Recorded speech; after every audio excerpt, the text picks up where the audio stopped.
Haya, Mbosso kan mshedede unaweza kuingia. Mtu kama mimi sikuhesabika, alinitoa nyuma akanifikisha hapa. Watu kama sisi hatukuhesabika, alitutoa nyuma akatufikisha hapa. Ala, mimi ni nani? Haya Mbosso.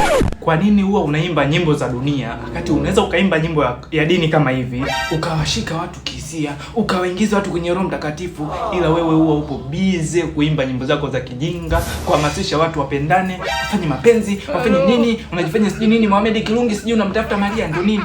Hamna, yani kusema kweli mimi sipendi kuimba dini kwa sababu mimi ni jitu la mapenzi, alafu nikiimba dini hao wadada nao nyunyuziaga mafuta baada ya kuwapigia show mkoani kule. Wao naona kama vile nitawakosa. Kwa hiyo ndio maana sipendi kuimba nyimbo za dini. Alafu hii nyimbo eti nimebahatisha. Sijabahatisha, hii kaniandikia mdogo wangu Mohamed Kirungi. Yani wewe ni jitu la mapenzi, si ndio? Unajiona sasa wewe Shaukani, unajiona mtu wa India, si nini? Ndio maana mpaka unatembea na mafuta ili akitokea binti mbinguni umkanyage. Si ndio shenzi wewe? Haya, rudi duniani. Wewe hamna kupita huku, rudi duniani, nenda kaimbe kwaya. Goodbye.